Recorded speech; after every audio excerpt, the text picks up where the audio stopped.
Hello मित्रों, स्वागत है आपका फिर से एक बार गौरव कथूरिया क्लासेस में।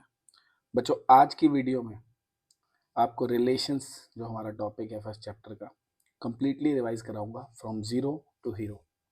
एक एक कंसेप्ट, पूरी थ्योरी ढंग से समझाऊंगा।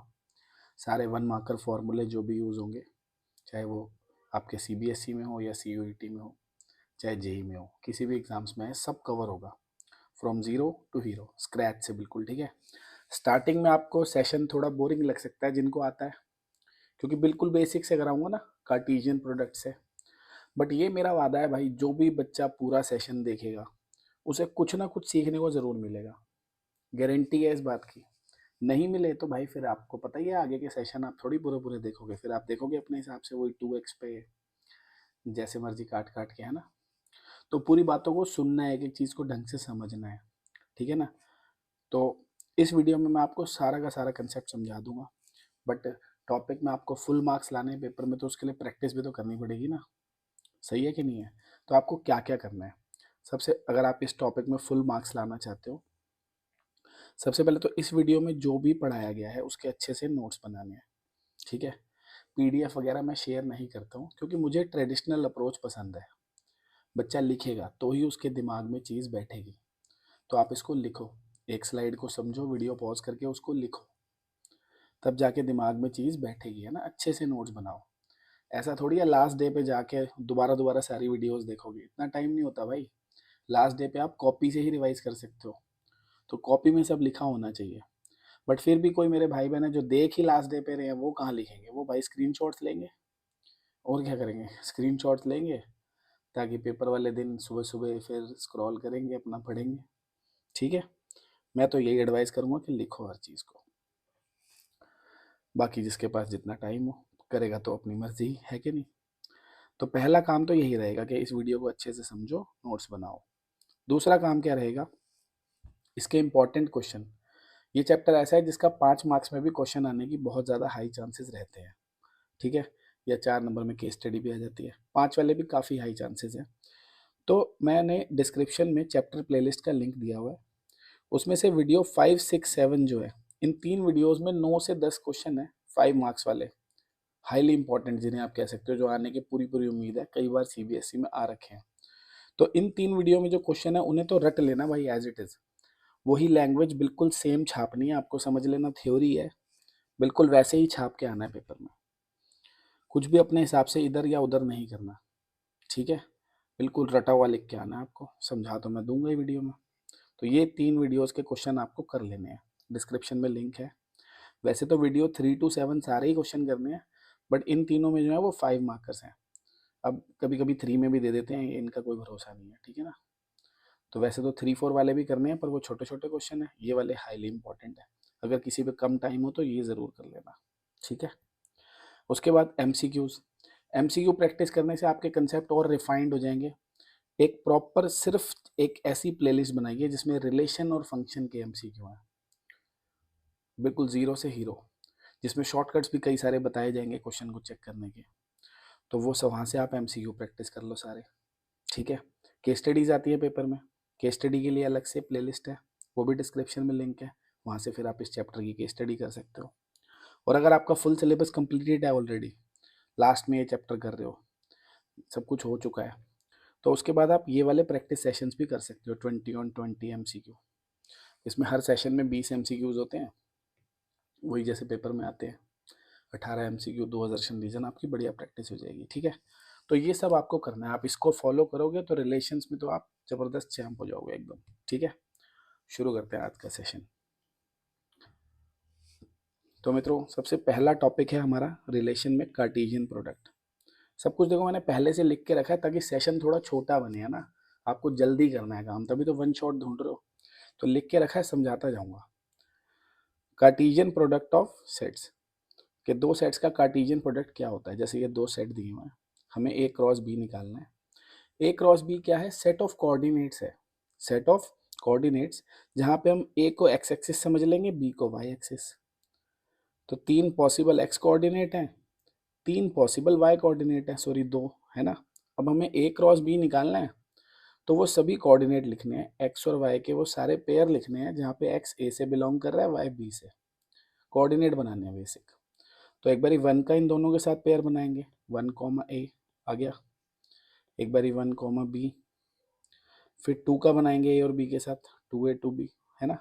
फिर 3 का बनाएंगे बी के साथ और ए के साथ, तो 3A और 3B, 3B नहीं लिखा ना, देखो लिखते लिखते मिल गया 3B, ठीक है। तो ये हमारा A क्रॉस B हो गया, करेक्ट है। ऐसे ही अगर B क्रॉस A बनाना होता, फिर से बनेंगे तो वही पेयर बनेंगे, बट इस बार जो x कोऑर्डिनेट होगा वो B से होगा और जो y कोऑर्डिनेट होगा वो A से होगा। लिखा है ना, x belongs to B, y belongs to A, simple है ये। तो भैया ए बी का क्रॉस करा रहे हैं, इस बार बी का क्रॉस ए से करा रहे हैं, तो ए को x कोऑर्डिनेट मानेंगे, इन तीनों को y, A1 A2 A3 ये रहा।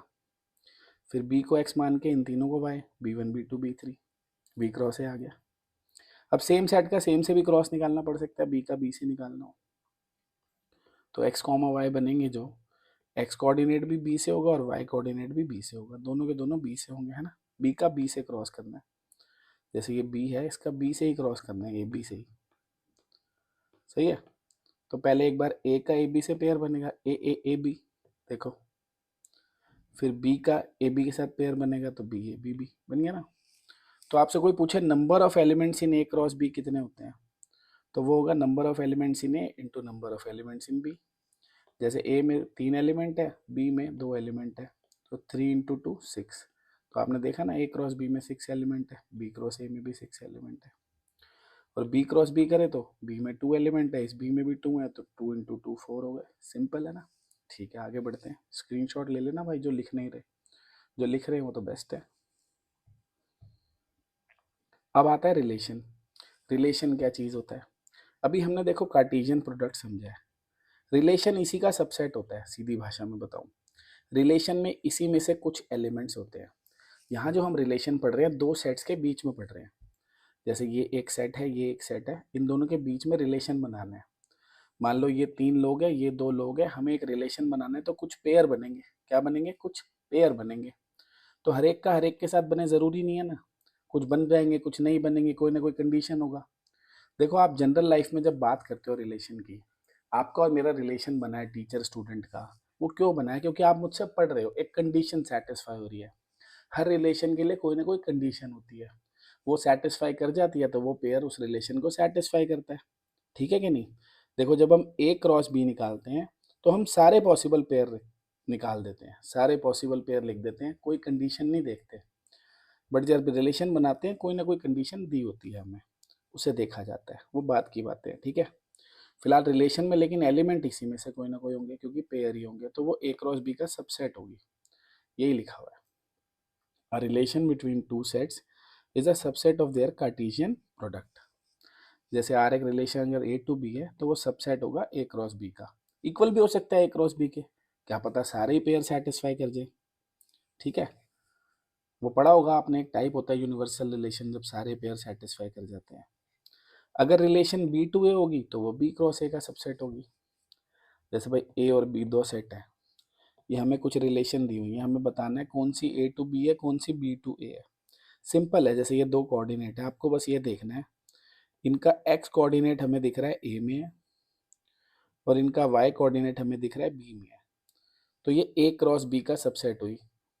किसका सबसेट हुई, ए क्रॉस बी का, इसीलिए ये रिलेशन ए टू बी है। जबकि अगर मैं आर टू को देखूं तो इसमें जो एक्स कोऑर्डिनेट है वो बी सेट से है और जो वाई कोऑर्डिनेट है वो ए सेट से है, तो ये बी क्रॉस ए का सबसेट हुई, इसलिए रिलेशन हो गई बी टू ए।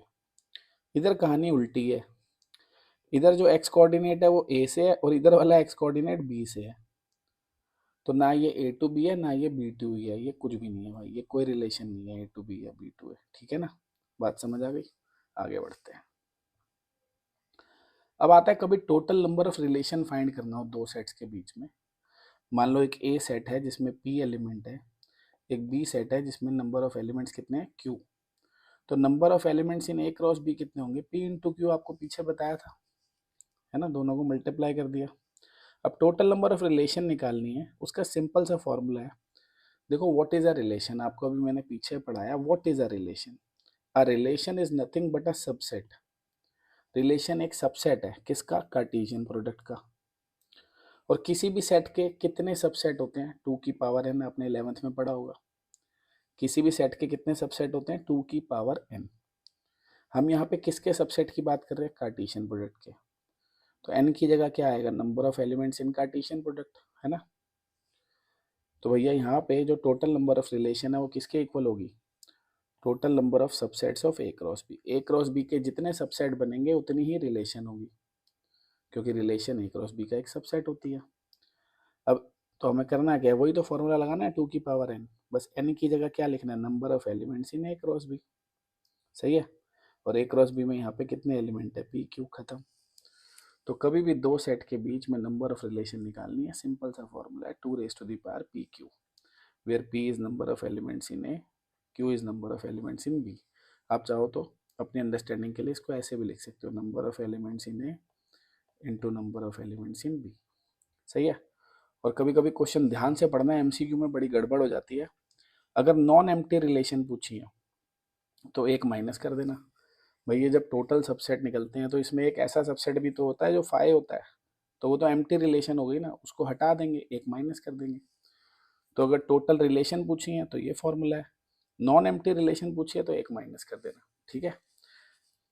ये देखो क्वेश्चन भी करा हुआ है, इसमें कह रहा है ए एक सेट है, बी एक सेट है, टोटल नंबर ऑफ रिलेशन बतानी है ए टू ए। कैसी बतानी है, ए टू ए। तो 2 की पावर में क्या रखा जाएगा, number of element in A cross A. A में कितने एलिमेंट है, 3, तो 3 क्रॉस 3 रखा जाएगा 2 की पावर में, तो 2 की पावर 9 हो गया। सही है। बी टू बी निकालनी है, तो 2 की पावर में क्या रखा जाएगा, number of elements in B cross B. B में कितने हैं, 2, 2 इंटू 2, 2 की पावर 4, 16। ए टू बी बताना है तो number of elements in A cross B आएगा, है ना, पावर में। तो ए में 3 है, बी में 2 है, 2 की पावर 6, खत्म। सिमिलरली बी टू ए भी निकल गया, वो भी 2 की पावर 6 ही आएगा। सही है। अब अगर एक सेट है, ये कह रहा है उसमें n एलिमेंट है, तो ए टू ए कितनी रिलेशन बनेगी, सिंपल है भाई, ए क्रॉस ए नहीं आएगा, n इंटू एन, तो 2 की पावर n स्क्वायर हो गई। किसी भी सेट पे अगर उस पर खुद पे रिलेशन बनानी है, ए टू ए कैसी बनानी है, ए टू ए, तो ऑब्वियस है वो सबसेट होगी किसका, ए क्रॉस ए का। और ए क्रॉस ए में कितने एलिमेंट होंगे, n इंटू एन, तो 2 की पावर n स्क्वायर हो गया। सही है। नॉन एम्प्टी निकालनी है तो फिर से एक माइनस कर दिया। ठीक है। नोट्स बनाते जाओ भाई, नोट्स बनाने हैं जिंदगी में, नोट बनाओगे नोट छापोगे, सिंपल सी कहानी है। देखो अब बताना है हमें domain, codomain and range of a relation होता क्या है। देखो ये जो हमने ड्रामा बनाया हुआ है इसको कहते हैं एरो डायग्राम, आपने 11th में देखा होगा। अभी सारा वैसे 11th ही चल रहा है हमारा, 11th आती होगी तभी तो आगे की कहानी शुरू होगी ना, है ना। तो भाई मान लो दो सेट दिए हुए हैं ए और बी, ठीक है। एक रिलेशन है आर ए टू बी, और ये हमें डिफाइन करी हुई है रिलेशन सेट बिल्डर फॉर्म में। कह रहा है एक्स और वाई दो कोऑर्डिनेट, कोई भी कोऑर्डिनेट तब बनेगा जब वाई किसके इक्वल होगा, 2x के। एक्स बिलोंग करेगा ए से और वाई बिलोंग करेगा बी से, क्योंकि रिलेशन कैसी है, ए टू बी। एक्स कोऑर्डिनेट ए से होगा, वाई कोऑर्डिनेट बी से होगा, सिंपल है। तो इसमें पुट करना है बस, आपने देखो ये दिया हुआ है भैया, एक्स को यहाँ पे अगर हम 1 डालेंगे तो वाई 2 मिलेगा ना, सही है कि नहीं है। एक्स को अगर हम यहाँ पे 1 डाल देंगे तो वाई मिलेगा 2, पर भाई 2 तो है नहीं इसमें, 2 तो है ही नहीं, यानी एक्स 1 नहीं डलेगा, 1 का किसी के साथ पेयर नहीं बनेगा। अब x को अगर मैं इसमें 2 डाल दूंगा तो y मिलेगा 4, 4 तो यहाँ पे है, तो 2 का 4 के साथ पेयर बनेगा, देखो हमने बना दिया।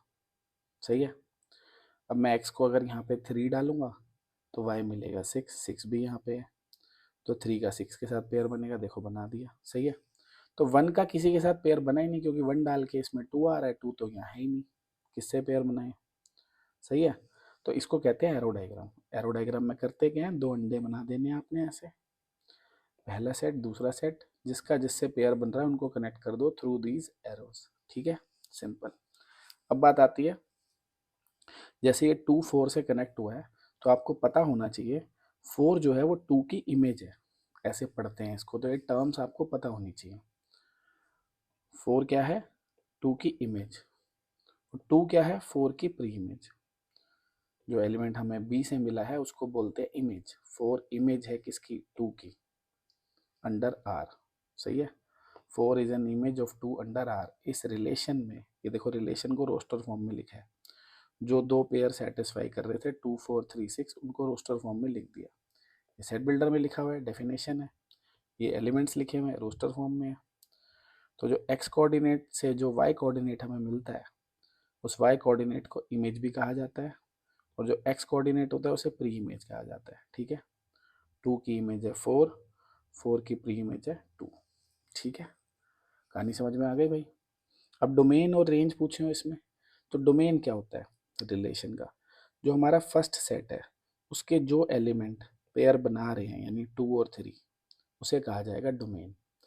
Set of all the elements of the first set which makes pair, जो रिलेशन को सेटिस्फाई कर रहे हैं उन्हें कहा जाता है डोमेन, यानी 1 नहीं आएगा डोमेन में। ठीक है, और रेंज पूछी है, तो रेंज क्या होता है भाई, रेंज होता है सेकंड वाले सेट के वो एलिमेंट जो पेयर बना रहे हैं, यानी 4 और 6। रेंज मतलब सेकंड वाले सेट के वो एलिमेंट, यानी सभी वो वाई कोऑर्डिनेट जो रिलेशन को सेटिस्फाई कर रहे हैं, यानी 4 और 6, 8 नहीं आएगा। ठीक है, फिर से बता रहा हूँ, डोमेन क्या है, सारे एक्स कोऑर्डिनेट जो रिलेशन को सेटिस्फाई कर रहे हैं यानी 2 और 3, और रेंज क्या है, सारे वाई कोऑर्डिनेट जो रिलेशन को सेटिस्फाई कर रहे हैं यानी 4 और 6। और कोडोमेन पूछी है, तो बाद वाला जो पूरा सेट है 4, 6, 8, इसे कहते हैं कोडोमेन। चाहे वो एलिमेंट पेयर बना रहा है चाहे नहीं बना रहा है, पूरे सेट को बोला जाता है कोडोमेन।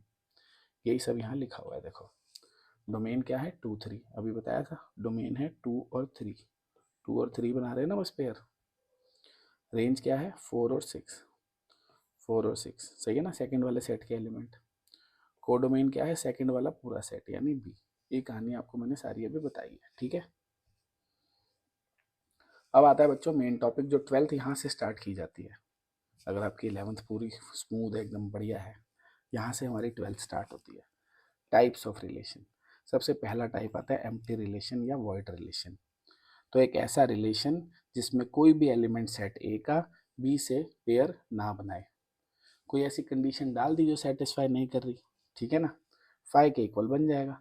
एग्जाम्पल ले लो, देखो मान लो आपकी क्लास में 2 सेक्शन है, आपके स्कूल में 2 सेक्शन है आपकी क्लास के, ए और बी। ठीक है, इसमें 50 बच्चे हैं, इसमें 40 बच्चे हैं, जो भी हैं। अब हमने क्या करना है, एक बच्चा यहाँ से उठाना है, एक बच्चा यहाँ से, इसे एक्स बोल दो, इसे वाई। हम कह रहे हैं पेयर तभी बनेगा, पेयर तभी बनेगा जब इनके वेट का डिफरेंस 500 किलो हो। जब इनके वेट का डिफरेंस, ध्यान से सुनना, 500 किलो हो। क्या कोई भी आपके स्कूल के 2 बच्चे उठाऊंगा, उनके वेट का डिफरेंस 500 किलो हो सकता है? नहीं ना, इंसान के बच्चे उठा रहे हैं भाई, डायनासोर के थोड़ी। तो वेट का डिफरेंस 500 किलो नहीं हो सकता। तो कंडीशन ही ऐसी डाल दी है, एक भी पेयर बनेगा ही नहीं। अब एक भी पेयर नहीं बनेगा तो भैया कहाँ से बनेगा, कोई भी पेयर दिखेगा ही नहीं, तो 5 हो गया ना एम्प्टी रिलेशन। ठीक है, अब यूनिवर्सल रिलेशन क्या होता है, ऐसा रिलेशन जिसमें ए सेट के सभी एलिमेंट बी के सभी एलिमेंट से पेयर बना पाए, सबसे रिलेट कर जाए। तो ऐसी सूरत में वो रिलेशन ए क्रॉस बी के इक्वल हो जाती है। ठीक है, कोई ऐसी कंडीशन डाल देते हैं वो, जब ए क्रॉस बी के जितने भी एलिमेंट होते हैं वो सभी रिलेशन को सेटिस्फाई कर जाते हैं। ए सेट का हर एक एलिमेंट बी के हर एक से पेयर बना देता है। फिर एक क्वेश्चन ले लेते हैं, मान लो वही कंडीशन ले ली हमने, एक ए सेट है एक बी सेट है, आपके स्कूल के 2 सेक्शन है ना, 50 बच्चे 40 बच्चे। इस बार मैंने कहा पेयर बनाना है, 2 बच्चों का, एक यहाँ से उठाना है, एक यहाँ से उठाना है, एक्स यहाँ से वाई यहाँ से। अब इस बार मैंने कहा वेट का डिफरेंस 500 किलो से कम होना चाहिए, 500 किलो से कम होना चाहिए, लेस देन 500 kg। तो 500 किलो से तो कम ही होगा, कोई भी 2 बच्चे उठा लो। बच्चों के वजन का क्या डिफरेंस होगा भाई, आपके स्कूल में भारी से भारी बच्चा कितने किलो का होगा, 100 सवा 100 किलो का होगा, कोई बहुत मोटा तगड़ा भी होगा, खाए पिए घर का हमारा भाई बहन होगा, है कि नहीं। मैं भी ऐसा ही हूँ। जो भाई भाई इस बात पे मुद्दा मत बता देना कि मैं बॉडी शेमिंग कर रहा हूँ, एक जनरल बात कर रहा हूँ। कोई खाए पिए घर का तगड़ा लौंडा है जो 100-120 किलो का भी है, और कोई बहुत ही कमज़ोर बच्चा है स्कूल में जो बेचारा 30-40 किलो का है, तो भी डिफरेंस 500 किलो से तो कम ही होगा ना। तो हर बच्चा इस क्लास के हर बच्चे से पेयर बना सकता है, क्योंकि कंडीशन सेटिस्फाई हो जाएगी, डिफरेंस हमेशा 500 किलो से कम ही आएगा, सबका सबके साथ पेयर बन जाएगा, सारे पॉसिबल पेयर सेटिस्फाई करेंगे, उसे कहा जाएगा यूनिवर्सल रिलेशन, जब आर ए क्रॉस बी के इक्वल हो जाएगा। ठीक है ना, आगे बढ़ते हैं। आइडेंटिटी रिलेशन, तो यहाँ से काम के टाइप शुरू होते हैं। ये बड़े बेसिक टाइप थे, तुक्के से इन पे एमसीक्यू आ गया तो आ गया, वरना तो मुश्किल ही होता है ना। ये हमारे इंपॉर्टेंट टाइप शुरू हो गए। अब आइडेंटिटी रिलेशन क्या होता है? पहली बात तो आइडेंटिटी रिलेशन हमेशा सेम सेट से सेम सेट पे बनाई जाती है, दो डिफरेंट सेट पे बनाई ही नहीं जाती। पहली बात, अगर आपको ए टू बी दिख रही है, दो अलग अलग सेट दिख रहे हैं, आइडेंटिटी बनाने को कह रहा है, तो फिर तो पंगा है। आइडेंटिटी बनेगी कैसे? नहीं बन पाएगी। क्यों नहीं बनेगी बताता हूँ। इसको आइडेंटिटी तभी कहा जाता है जब ए का हर एक एलिमेंट खुद के साथ पेयर बनाए, और सिर्फ खुद के साथ ही बनाए और किसी के साथ ना बनाए। आइडेंटिटी का मतलब क्या? आइडेंटिकल, है ना, ट्विंस दिख रहे हो, वो एक जैसे दिख रहे हो, डोमेन और रेंज सेम हो, ठीक है ना। जैसे ये हमारा ए सेट है 1 2 3, अगर मैं ए क्रॉस ए लिखूं तो ए क्रॉस ए में तो 9 एलिमेंट होंगे, 1 1 1 2 1 3 2 1 2 2 2 3 3 1 3 2 3 3, 9 एलिमेंट होंगे। तो अगर मैं रिलेशन बनाना चाहता हूँ ए सेट पे, तो उसमें इन 9 में से कोई भी एलिमेंट हो सकता है। सही है कि नहीं है? कोई भी हो सकता है। बट आइडेंटिटी तभी बनेगी जब हर कोई खुद के साथ ही पेयर बनाए, किसी और के साथ ना बनाए। जैसे क्या ये आइडेंटिटी रिलेशन है? 1 सिर्फ खुद के साथ बना रहा है, 2 सिर्फ खुद के साथ बना रहा है, कुछ हद तक तो सही है। लेकिन 3 नहीं बना रहा ना, 3 नहीं बना रहा अपने साथ, हर एलिमेंट बनाए खुद के साथ। सेट ए के सारे एलिमेंट सिर्फ खुद के साथ पेयर बनाए, सारे सारे पे ध्यान देंगे। यहाँ पे 1 ने खुद के साथ बनाया, 2 ने बनाया, बट 3 ने नहीं बनाया, इसीलिए ये आइडेंटिटी नहीं है। यहाँ तीनों ने बनाया खुद के साथ, ये आइडेंटिटी है। अब इसमें थोड़ा एक्स्ट्रा कर दिया काम इन्होंने, तीनों ने खुद के साथ तो बनाया पर 1 ने 2 के साथ भी पेयर बना दिया, तो ये आइडेंटिटी नहीं है। आइडेंटिटी मतलब हर एलिमेंट पेयर बनाएगा, वो भी सिर्फ खुद के साथ। सारे एलिमेंट पेयर बनाएंगे, वो भी सिर्फ खुद के साथ, किसी और के साथ नहीं। यहाँ पे 3 ने नहीं बनाया खुद के साथ, इसीलिए नहीं हो पाया आइडेंटिटी। यहाँ पे सबने बनाया खुद के साथ, हो गया आइडेंटिटी। यहाँ पे खुद के साथ तो सबने बना दिया पर ये फालतू बन गया, इसलिए आइडेंटिटी नहीं है। क्लियर है आइडेंटिटी रिलेशन क्या होता है? आगे बढ़ते हैं। अब आता है रिफ्लेक्सिव रिलेशन। ये भी आइडेंटिटी के जैसा ही है, तो बच्चे थोड़ा सा कंफ्यूज हो जाते हैं, एक जैसे से हैं थोड़े, ठीक है ना, ध्यान से समझना इसको। तो क्या होता है रिफ्लेक्सिव रिलेशन? इसमें क्या होता है, ए के सारे एलिमेंट्स खुद के साथ तो जरूर पेयर बनाएं, और किसी एलिमेंट के साथ पेयर बनाएं या ना बनाएं फर्क नहीं पड़ता। देखो सिंपल लैंग्वेज में नोट्स बना दिए, आप स्क्रीनशॉट ले लोगे, कभी भी पढ़ोगे अपने आप पढ़ के समझ जाओगे। रिफ्लेक्सिव में और आइडेंटिटी में क्या फर्क है? आइडेंटिटी में था सिर्फ खुद के साथ पेयर बनाए, लिखा है ना, सिर्फ खुद के साथ पेयर बनाए लिखा हुआ ना, देखो सिर्फ खुद के साथ और किसी के साथ नहीं। इधर क्या लिखा है? खुद के साथ तो जरूर बनाए बनाए, किसी और के साथ बना भी सकते हैं, नहीं भी बना सकते, अपने को फर्क नहीं पड़ रहा। जैसे यहाँ पे ये रिफ्लेक्सिव नहीं है, क्यों? यहाँ भी वो कंडीशन तो है, हर कोई खुद के साथ बनाए, 3 ने नहीं बनाया ना खुद के साथ, तो इसलिए ये नहीं है। ये है, हर कोई खुद के साथ बना रहा है, ये भी है। क्यों? हर कोई खुद के साथ तो बना ही रहा है ना, फालतू बने नहीं बने इधर तो फर्क ही नहीं पड़ता। यही तो फर्क है। ये रिलेशन भी रिफ्लेक्सिव है, ये रिलेशन भी रिफ्लेक्सिव है, पर आइडेंटिटी, ये वाली जो रिलेशन है, क्या ये आइडेंटिटी है? नहीं है। देखो ये गलत लिख दिया ना हमने, एरो गलत लगा दिया, पढ़ते पढ़ते ध्यान आ जाता है कि भैया ये जो रिलेशन है हमारी, ये तो आइडेंटिटी है, ये आइडेंटिटी नहीं है। आइडेंटिटी में सिर्फ खुद के साथ बनाएगा, रिफ्लेक्सिव में खुद के साथ तो बनाना चाहिए, किसी और के साथ बनाया ना बनाया फर्क नहीं पड़ता, ठीक है ना। ये भी रिफ्लेक्सिव है, ये भी रिफ्लेक्सिव है। आइडेंटिटी की बात करूंगा तो ये है, ये नहीं है, ठीक है। ये तो कुछ भी नहीं है, क्योंकि खुद के साथ बना ही नहीं रहे सब।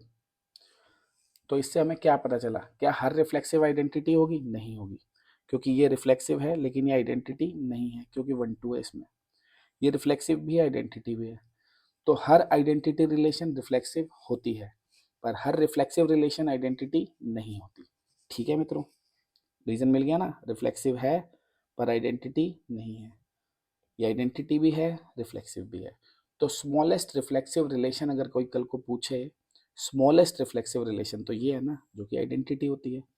तो identity relation is also known as the smallest reflexive relation. ठीक है, आगे बढ़ते हैं। अब आता है सिमेट्रिक रिलेशन। तो सिमेट्रिक रिलेशन एक ऐसा रिलेशन है जो दो तरफा होता है दोस्तों, जैसे दोस्ती दो तरफा चलती है ना। एक तरफा तो कोई नहीं निभा रहा है ना, सबको भाई बदले में कुछ ना कुछ चाहिए। सही है। जैसे प्यार फिल्मों में होता है ना, एक तरफा प्यार की कीमत तुम क्या जानो, ऐसा कुछ नहीं होता सच में। प्यार भी दो तरफा ही होता है, दुनिया में कोई संत नहीं है। तो जो चीज़ दोनों तरफ से सेम हो उसे कहा जाता है सिमेट्रिक। आपका और मेरा रिलेशन सिमेट्रिक नहीं है भाई। मैं आपको कुछ सिखा रहा हूँ, मैं आपका टीचर हूँ, आप थोड़ी मेरे टीचर हो। वैसे मैं तो अच्छा आदमी हूँ, मैं आपको भी टीचर मानता हूँ कि आप मुझे कुछ ना कुछ सिखा रहे हो। जैसे कि मेरे कहने के बावजूद भी कुछ बच्चे नोट्स नहीं बनाते हैं, ये मुझे सीख मिली है। मेरे कहने के बावजूद भी कुछ बच्चे वीडियो को शेयर नहीं करते, ऐसे कोई खास व्यूज़ भी नहीं आ रहे, जबकि मैं ठीक ठाक ही पढ़ा रहा हूँ मुझे लग रहा है। तो इससे भी मुझे सीख मिल रही है ना कि मेरे कहने का पूरा फ़र्क नहीं पड़ रहा बच्चों पे। कुछ पे पड़ भी रहा है, कुछ अच्छे बच्चे भी हैं, जो भी है। तो सिमेट्रिक रिलेशन जो दोनों तरफ से सेम हो, ठीक है ना। मैं आपका टीचर हूँ, आप मेरे टीचर नहीं हो, तो ये सिमेट्रिक नहीं है, एक सिंपल बात। सही है। जैसे अगर ए बी का फादर है तो बी थोड़ी ए का फादर होगा, नहीं होगा ना। ए अगर बी का फादर है तो बी ए का फादर नहीं होगा, तो ये सिमेट्रिक रिलेशन नहीं है। सेम रिलेशन होना चाहिए दोनों तरफ से, ठीक है। और अगर हम यहाँ मैथ्स की भाषा में बात करें, सेट्स की भाषा में बात करें, तो अगर रिलेशन में ए बी है तो बी ए जरूर होना चाहिए, रिवर्स्ड पेयर जरूर होना चाहिए। अगर ए बी से पेयर बना रहा है तो बी भी ए से पेयर बनाए। जैसे ये एक सेट है 1 2 3, कुछ रिलेशंस दी हुई हैं हमें ए टू ए, देखना है कौन सी सिमेट्रिक है कौन सी नहीं है। जैसे ये सिमेट्रिक नहीं है, क्यों नहीं है? क्योंकि इसमें 1 2 है लेकिन 2 1 नहीं है। 1 2 है लेकिन 2 1 नहीं है, अगर मैं इसमें 2 1 डाल देता तो ये सिमेट्रिक बन जाती। सही है। ये वाली रिलेशन सिमेट्रिक है, क्योंकि 1 2 है तो 2 1 है, ए बी है तो बी ए है। क्या ये रिलेशन सिमेट्रिक है? बिल्कुल है। क्यों?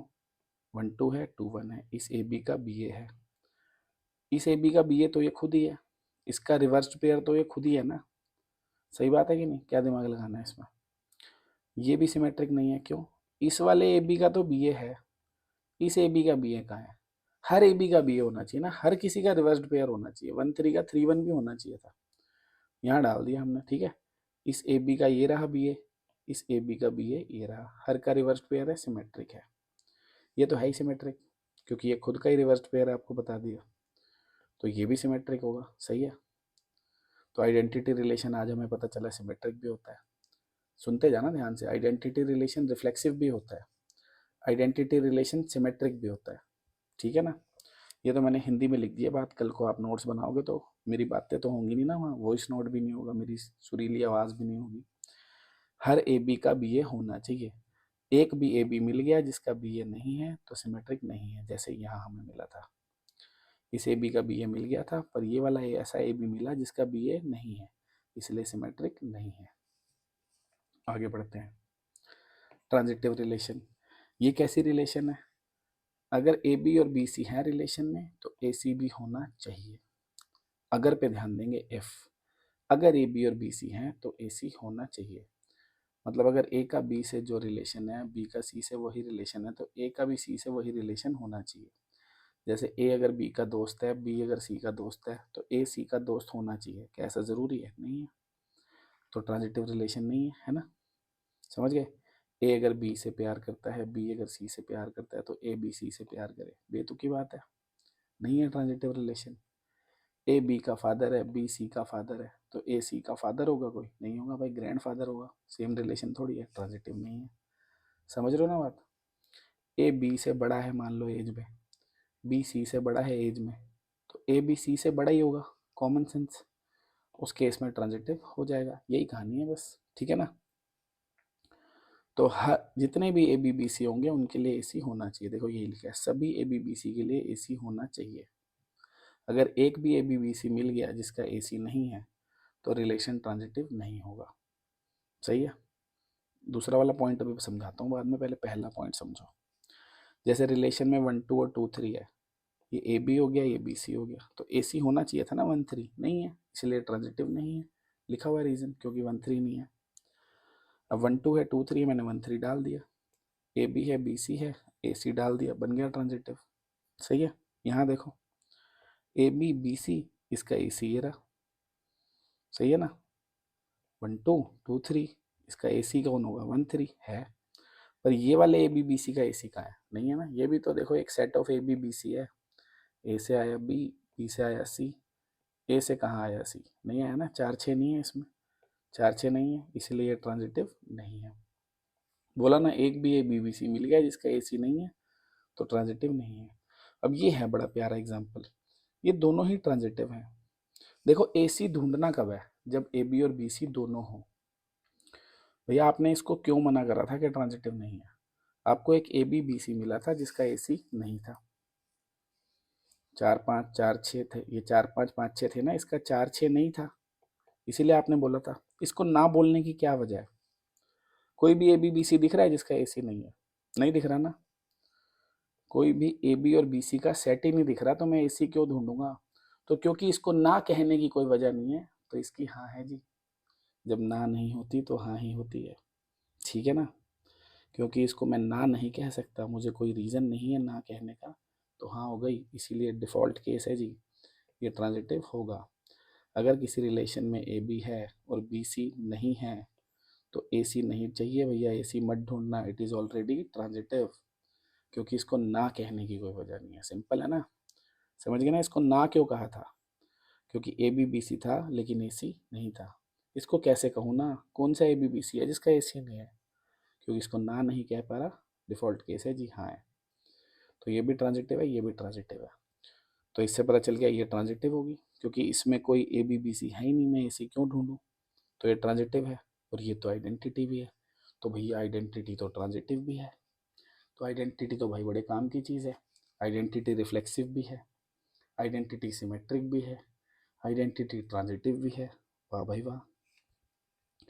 अच्छा एक और प्यारा एग्जांपल, 1 2 2 1, क्या ये ट्रांजिटिव है? नहीं है। हर बच्चा बता देगा भाई 1 2 है 2 1 है, 1 2 है 2 1 है, तो 1 1 होना चाहिए था, है ना, इसलिए ट्रांजिटिव नहीं है। बिल्कुल बढ़िया, हर कोई बता देता है। अब इसको ना बच्चे जल्दबाजी में ट्रांजिटिव मान लेते हैं, कहते हैं 1 2 है 2 1 है, उसका 1 1 है, तो वो कहते हैं ट्रांजिटिव है। नहीं भाई नहीं है। आप ऐसे देख रहे हो, ये ए बी है ये बी सी है तो इसका ए सी होना चाहिए। आप ऐसे भी तो पढ़ सकते थे, ये ए बी है और ये बी सी है तो इसका ए सी चाहिए। ऐसे देखो, 2 1 दिख रहा है 2 1 है, 1 2 दिख रहा है 1 2 है, तो अब इस हिसाब से तो ए सी क्या होना चाहिए? 2 2, वो कहाँ है? वो भी तो नहीं है।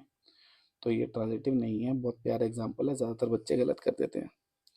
तो 1 2 और 2 1 अगर है तो 1 1 2 2 दोनों चाहिए, क्योंकि अगर इस ऑर्डर में देखूंगा तो 1 1 चाहिए और इस ऑर्डर में देखूंगा तो 2 2 भी चाहिए। देख तो किसी भी ऑर्डर में सकता हूँ, आगे पीछे तो लिख ही सकता हूँ इन कोऑर्डिनेट को, ठीक है ना। अब बनेगी ट्रांजिटिव। तो फिलहाल ट्रांजिटिव समझ में आ गया, रिफ्लेक्सिव सिमेट्रिक सब समझ में आ गया।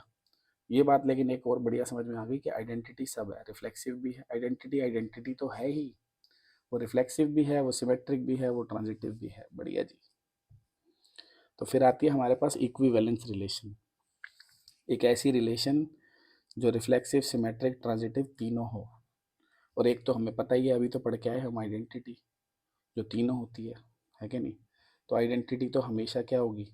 इक्विवेलेंस होगी, सबसे छोटी इक्विवेलेंस होगी। तो सबसे छोटी इक्विवेलेंस रिलेशन कोई पूछे तो वो कौन है? आइडेंटिटी रिलेशन, क्योंकि वो तीनों होती है, रिफ्लेक्सिव सिमेट्रिक ट्रांजिटिव, ठीक है। अब एक काम की बात समझेंगे, ध्यान से समझना, क्वेश्चन भी आ जाता है पेपर में कि ये एक ए सेट दिया हुआ है, ए टू ए रिलेशन बनानी है। कितनी बन सकती हैं इक्विवेलेंस, बना के देखेंगे हम, थोड़ा आपका कंसेप्ट भी क्लियर हो जाएगा, ध्यान से सुनना, ठीक है। ये ए सेट था, ए टू ए रिलेशन बनानी है, तो ऑब्वियस है वो ए क्रॉस ए का सबसेट होनी चाहिए। सारे एलिमेंट रिलेशन में कहाँ से होने चाहिए? ए क्रॉस ए से, यानी इनमें से, सही है। तो हमने ये ए क्रॉस ए लिख लिया।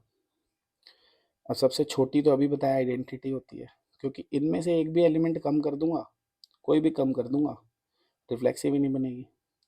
रिफ्लेक्सिव बनाने के लिए हर कोई खुद से पेयर ज़रूर बनाए ना भाई, तो एक भी कम कर दिया तो हर कोई खुद से कहाँ बनाएगा, तो मिनिमम 3 तो ये डालने ही पड़ेंगे, इससे छोटी तो बन ही नहीं सकती इक्विवेलेंस, है ना। तो ये सबसे छोटी बन गई इक्विवेलेंस, जिसको आइडेंटिटी भी बोलते हो आप। अब और भी बन सकती हैं, इसमें से और एलिमेंट्स भी तो आ सकते हैं, 3 से ज़्यादा भी तो ले सकते हैं, कम नहीं ले सकते, है ना, क्योंकि रिफ्लेक्सिव नहीं बनेगी। अब बढ़ा के देखेंगे, इन 3 एलिमेंट्स में हम एलिमेंट बढ़ाएंगे, कोई चौथा ऐड करेंगे, पांचवा ऐड करेंगे, छठा ऐड करेंगे, देखेंगे कितनी पॉसिबल बन सकती हैं। देखो पहले मैंने एक R2 बनाई, मैंने क्या कहा जी, ये 3 तो मेरे को मिनिमम डालने थे, एक मैंने रैंडम कोई चौथा एलिमेंट डाल दिया 1 2, यहाँ से उठा लिया 1 2, इसमें 1 2 है ना, ये उठा लिया, इसमें डाल दिया, चेक करा क्या ये इक्विवेलेंस है, नहीं है। क्यों नहीं है? क्योंकि इन तीनों की वजह से ये रिफ्लेक्सिव तो हो गई थी, बढ़िया है, पर इस भाई ने गड़बड़ कर दिया, अब ये सिमेट्रिक नहीं है, क्योंकि 1 2 है लेकिन उसका 2 1 नहीं है। 1 2 का कौन नहीं है जी, 2 1 नहीं है, तो ये सिमेट्रिक नहीं है। तो कोई भी पेयर मैं डालूंगा, देखो इन तीनों के अलावा 1 1 2 2 और 3 3, इन तीनों के अलावा कोई भी पेयर अगर सिंगल उठा लिया मैंने और उसका रिवर्स्ड पेयर मैं यानी नहीं उठाऊंगा, तो कैसे बनेगा, सिमेट्रिक ही नहीं बनेगा, और सिमेट्रिक नहीं बनेगा तो इक्विवेलेंस नहीं होगा। तो यानी इस केस में अगर मैं बात करूं, तो इन तीन के साथ कोई भी चौथा एलिमेंट ऐड करूंगा, कभी भी वो सिमेट्रिक नहीं बनेगी, और वो सिमेट्रिक नहीं बनेगी तो वो इक्विवेलेंस नहीं बनेगी। यही सारी कहानी मैंने लिखी हुई है, आप पढ़ सकते हो। ठीक है, इसीलिए लिखी है, वही बात, मेरी आवाज़ का साथ हर समय तो नहीं होगा, वहाँ तो पढ़ना पड़ेगा। फिर मैंने कहा भैया चलो 4 पे काम तो नहीं बन रहा, 5 पे बना के देख लेता हूँ। कैसे? कि वो 3 तो रख ही लिए, मैंने इस बार 2 ऐड करे, रिवर्स वाले पेयर है ना, ए बी और बी ए, अब तो सिमेट्रिक बनेगी। ये तीनों रिफ्लेक्सिव बना देंगे, ये दोनों सिमेट्रिक बना देंगे। तो क्या ये रिलेशन अब बनेगी ट्रांजिटिव? बिल्कुल बनेगी, ट्रांजिटिव भी बनेगी। देखो कैसे, रिफ्लेक्सिव है, ये ए बी है, बी सी है, तो उसका ए सी कौन है, 1 1। अगर मैं ऐसे देख लूँ, ये ए बी है और ये बी सी है, तो उसका ए सी कौन होगा, 2 2। तो हर ए बी बी सी का ए सी है, सही है। हर एक एलिमेंट खुद से पेयर बना रहा है, रिफ्लेक्सिव हो गई। हर एक ए बी का बी ए है, सिमेट्रिक हो गई, सब कुछ हो गई, रिफ्लेक्सिव सिमेट्रिक ट्रांजिटिव, तो हो गई ना इक्विवेलेंस। तो ये इक्विवेलेंस है, 5 पे बन गई। तो अब 5 पे जब बन रही थी तो ये अकेली थोड़ी बनेगी, इन तीन के साथ मैंने ये 2 ऐड करे थे, तो इन तीन के साथ मैं ये 2 भी तो ऐड कर सकता था, तब भी तो सेम बात बनेगी। फिर इन तीन के साथ मैं ये 2 भी तो ऐड कर सकता था, तब भी तो सेम बात बनेगी। तो 5 एलिमेंट्स पे ये 3 पॉसिबल रिलेशन बन सकती हैं जो इक्विवेलेंस होंगी, क्योंकि मेरे पास क्या था, इन तीन के अलावा इन तीन के अलावा 6 एलिमेंट बचे थे, जिनमें से दो दो एक दूसरे के सिमेट्रिक पेयर थे। ये एक दूसरे का सिमेट्रिक पेयर था, ये एक दूसरे का सिमेट्रिक पेयर था, ये एक दूसरे का, 3 पेयर थे, मैंने तीनों डाल के देख लिए, 1 2 3, है ना। तो 5 पे बन जाएगी, 5 एलिमेंट पे इक्विवेलेंस बन जाएगी, जो कि 3 अलग अलग रिलेशन बन रही हैं। 6 पे बना के देखते हैं, 6 एलिमेंट कि इन 5 में कोई छठा डाल के देखते हैं। ये 5 रख लेता हूँ और इनमें कोई छठा डाल के देखता हूँ। तो ये 5 रख लिए, इनमें मैंने 6 डाल दिया, रैंडम 1 3, फिर पंगा हो गया। अब जब 1 3 डाल के अगर मैं रुक गया तो ये सिमेट्रिक नहीं होगी, क्यों, 3 1 चाहिए ना मेरे को, 1 3 का 3 1 भी तो चाहिए होगा सिमेट्रिक के लिए, और सिमेट्रिक नहीं होगी तो इक्विवेलेंस कहाँ से होगी। तो यानी 6 एलिमेंट पे भी काम नहीं बनेगा, क्यों, ये 3 रिफ्लेक्सिव बना देंगे, ये 2 सिमेट्रिक बना रहे हैं, पर ये भाई ने गड़बड़ कर दी, अब सिमेट्रिक ही नहीं हो रहा क्योंकि इसका रिवर्स पेयर नहीं है, सिमेट्रिक नहीं है तो इक्विवेलेंस नहीं है, यानी 6 पे भी काम नहीं बनेगा। 7 पे बन सकता है क्या, कोशिश करते हैं कि ये 3 तो डालने ही डालने थे रिफ्लेक्सिव बनाने के लिए, ये 2 डाले थे सिमेट्रिक बनाने के लिए, फिर अब ये 2 भी डाल दिए, ये भी सिमेट्रिक बना रहे हैं। तो क्या ये रिलेशन अब बनेगी इक्विवेलेंस? देखो ये सिमेट्रिक तो है क्योंकि इस ए बी का बी ए है, इस ए बी का बी ए है, रिफ्लेक्सिव भी है क्योंकि ये तीनों है। क्या ये ट्रांजिटिव है? क्या ये ट्रांजिटिव है? नहीं है, देखो मैंने रीजन दिया हुआ है। देखो इस रिलेशन में 2 1 है, 1 3 है, पर 2 3 का है, तो ए बी और बी सी मिल गया ना, जिसका ए सी नहीं है, तो इसलिए ये ट्रांजिटिव नहीं है, और ट्रांजिटिव नहीं है तो इक्विवेलेंस नहीं है। यानी 7 एलिमेंट पे ट्रांजिटिव नहीं बन रही, तो इक्विवेलेंस कहाँ से बनेगी, नहीं बनी। तो 7 पे बात नहीं बनी, ऐसे 8 पे भी नहीं बनेगी, देख लो क्यों। जब मैं 8 एलिमेंट लूंगा, 3 ये 2 सिमेट्रिक पेयर, ये 2 सिमेट्रिक पेयर, तो 2 3 ले लिया, 3 2 तो लिया नहीं। अब 3 2 नहीं लिया तो सिमेट्रिक कैसे बनेगी, और सिमेट्रिक नहीं बनेगी तो फिर तो इक्विवेलेंस होएगी नहीं, तो 8 पे भी बात नहीं बनेगी, क्योंकि जब मैं 8 एलिमेंट लूंगा तो एक छोड़ूंगा ना, टोटल 9 थे एक रो से में, तो जो मैंने एक छोड़ा है वो किसी का तो बी ए होगा, किसी का तो वो रिवर्स पेयर होगा ना, जिसका ए बी घूम रहा होगा। मैंने 2 3 डाला है, 3 2 बाहर घूम रहा है, मैं 3 2 डाल देता, 2 3 बाहर घूमता, सिमेट्रिक बन ही नहीं सकता। सिमेट्रिक नहीं बनेगा, क्या नहीं होगा, इक्विवेलेंस नहीं होगा। एक ही रीज़न काफ़ी है, नहीं तो ये ट्रांजिटिव भी नहीं है वैसे तो। देखो क्यों, क्योंकि इसमें देखो 3 1 है, 1 2 है ना, तो इसका ए सी 3 2 भी तो होना चाहिए था, कहाँ है। तो 8 पे ना ही ये सिमेट्रिक है ना ही ये ट्रांजिटिव है, तो नहीं बनेगी ना इक्विवेलेंस, तो 8 पे काम नहीं बनेगा। फिर बचा गया 9 के 9 एलिमेंट डाल दो, यानी ए क्रॉस ए लिख दो, जो कि यूनिवर्सल रिलेशन होती है ना। जब कोई रिलेशन ए क्रॉस ए के इक्वल होती है उसे क्या कहा जाता है, यूनिवर्सल। तो ये तो सभी होगी भाई, इसमें तो सभी डाल दिया ना, छोड़ा ही नहीं कुछ। तो ये तो अपने आप रिफ्लेक्सिव सिमेट्रिक ट्रांजिटिव सब हो जाएगी, तो ये भी बन गई। तो बनाते बनाते जो हमें पता चली कुल मिला के कहानी, क्या पता चली कि एक तो 3 एलिमेंट पे बन गई थी, जो सबसे छोटी बनी थी जिसे आइडेंटिटी बोलते हो। 3 रिलेशन 5 एलिमेंट्स पे बन गई थी, 4 पे एक भी नहीं बनी, 6 पे भी नहीं बनी, 7 पे भी नहीं बनी, 8 पे भी नहीं बनी, 9 पे बन गई। तो टोटल 5 रिलेशन बनी है ना, 3 एलिमेंट वाली, 5 एलिमेंट वाली और 9 एलिमेंट वाली। टोटल 5 रिलेशन बनी है जो कि इक्विवेलेंस है। तो ये क्वेश्चन 1 नंबर में भी आपसे पूछा जा सकता है कि अगर किसी सेट में 3 एलिमेंट है तो उस पर कितनी इक्विवेलेंस रिलेशन बनती है। 5 याद ही रख लो, 5 लिखाना फटाफट, है कि नहीं। बाकी प्रॉपर बना के दिखानी होगी पांचों, तो ये आपको लिख के आनी पड़ेंगी। ऐसा भी क्वेश्चन आ सकता है। ठीक है, आगे बढ़ते हैं। अब भाई इक्विवेलेंस क्लास क्या चीज़ होती है। इक्विवेलेंस क्लास, इक्विवेलेंस रिलेशन दोनों बिल्कुल अलग चीज़ें हैं भाई, कंफ्यूज मत होना।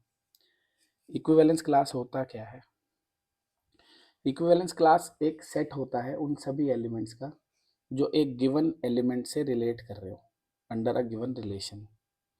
ठीक है, जैसे क्या लिखा हुआ है, आर इक्विवेलेंस क्लास है किसी रिलेशन की। आर एक इक्विवेलेंस रिलेशन है ए सेट पे, मान लो आर क्या है, इक्विवेलेंस रिलेशन है ऑन सेट ए, और कोई सेल एलिमेंट जो है बी वो बिलोंग कर रहा है सेट ए से, और हमें उसकी इक्विवेलेंस क्लास बतानी है। इक्विवेलेंस क्लास बतानी है किसकी, बी की। तो उसको ऐसे लिखा जाता है, ये स्क्वायर ब्रैकेट में ना, ग्रेटेस्ट इंटीजर वाला जो ब्रैकेट है, ये ग्रेटेस्ट इंटीजर फंक्शन मत समझ लेना इसको। ठीक है, ये किसको रिप्रेजेंट कर रहा है यहाँ पे, इक्विवेलेंस क्लास ऑफ बी को। तो क्या चीज़ है इक्विवेलेंस क्लास ऑफ बी, वो सभी ए जो कि सेट ए से बिलोंग कर रहे हैं और पेयर बना रहे हैं बी के साथ, taking B as Y coordinate, उन सभी ए के सेट को क्या कहा जाएगा, इक्विवेलेंस क्लास। ठीक है ना, ऐसे बात कम समझ में आती है, ऐसे बताता हूँ। Set of all values of A, वो सभी नंबर जो सेट ए में है जिनके लिए ए बी का पेयर बन रहा है रिलेशन में, बी को याद रखना है, वाई कोऑर्डिनेट समझना है। जिसकी भी इक्विवेलेंस क्लास निकालनी होती है उसे वाई कोऑर्डिनेट की जगह रखते हैं, और सारे पॉसिबल एक्स कोऑर्डिनेट हमें लिखने होते हैं, उसे ही कहा जाता है equivalence class of that element. Question से और ज़्यादा क्लियर हो जाएगा, देखो ए एक सेट है 1 2 3 4 5, ठीक है, ए एक सेट दिया हुआ है 1 2 3 4 5। आर एक रिलेशन है इस सेट पे, ए टू ए पे, उसके एलिमेंट ए बी हैं। पेयर तभी बनेगा जब mod of A minus B 2 से डिविजिबल होगा। किससे डिविजिबल होगा, 2 से। ठीक है, मुझे 3 की इक्विवेलेंस क्लास लिखनी है। अब 3 की इक्विवेलेंस क्लास का मतलब क्या है कि कौन कौन सा एलिमेंट 3 के साथ पेयर बना रहा है, ये लिखना है बस आपको, और 3 को लिखना है बी की जगह। वैसे तो इस क्वेश्चन में फ़र्क नहीं पड़ेगा क्योंकि मॉड लिखा हुआ है, तो आप बी की जगह 3 लिख दो या ए की जगह, बात एक है, बट आपको पता होना चाहिए यहाँ लिखना है। कभी कभी ऐसी भी तो कंडीशन हो जाती है ना, ए ग्रेटर देन बी, तो फिर तो जो बड़ा है वही बड़ा रखना पड़ेगा, जो छोटा है वो छोटा है ना। तो पता होना चाहिए जिसकी भी इक्विवेलेंस क्लास लिख रहे हैं उसको वाई कोऑर्डिनेट की जगह लिखना है, नोट कर लेना इस बात को, वाई कोऑर्डिनेट की जगह। ठीक है, तो मुझे 3 की इक्विवेलेंस क्लास चाहिए, तो मैंने मान लिया कि कोई ए एलिमेंट है जो कि 3 के साथ पेयर बना रहा है, ए कॉमा 3 रिलेशन से बिलोंग कर रहा है। अब ए कॉमा 3 रिलेशन से बिलोंग कब करेगा, जब ए माइनस 3 डिविजिबल बाई 2 होगा, यही तो कंडीशन थी। ए बी कब रिलेशन से बिलोंग करेगा, जब ए माइनस बी डिविजिबल बाई 2 होगा। तो ए थ्री कब करेगा, जब ए माइनस 3 डिविजिबल बाई 2 होगा। और जो ए एलिमेंट है वो इस सेट से है, ए से ही तो निकालना है ना, और कहाँ से निकालना है। अब क्योंकि वो ए से बिलोंग कर रहा है, तो यहाँ से मैं कौन कौन सा एलिमेंट इधर रख दूँ जो सेटिस्फाई कर जाए। भाई अगर मैं ए की जगह यहाँ 1 लिख दूंगा, 1 माइनस 3 कितना होता है, 2, 2 से डिविजिबल आ जाएगा। अगर मैं यहाँ 2 लिख दूँ तो रिजल्ट आएगा 1, मॉड है ना, पॉजिटिव 1 हो जाएगा। 1 आ गया, 1 थोड़ी 2 से डिविजिबल होता है, तो 2 तो नहीं बना रहा पेयर। 3 डाल दूंगा तो 3 माइनस 3 0, 0 तो सबसे डिविजिबल होता है, ओके है। 4 डालूंगा तो 4 माइनस 3 1 हो जाएगा, 2 से डिविजिबल नहीं है, 4 भी नहीं बना रहा पेयर। 5 डालूंगा, 5 माइनस 3 2 आ जाएगा, 2 से डिविजिबल है। तो यानी कौन कौन से नंबर यहाँ पे इस कंडीशन को सेटिस्फाई कर रहे हैं, 1 3 और 5। ये तीनों सेटिस्फाई कर रहे हैं, तो ए की वैल्यू 135 हो सकती है। यानी इक्विवेलेंस क्लास थ्री की जो इक्विवेलेंस क्लास है वो क्या हो गई 135, कि भैया ये तीनों नंबर 3 के साथ पेयर बना सकते हैं, कि इन तीनों का डिफरेंस 3 के साथ 2 से डिविजिबल होगा। इसे कहते हैं इक्विवेलेंस क्लास।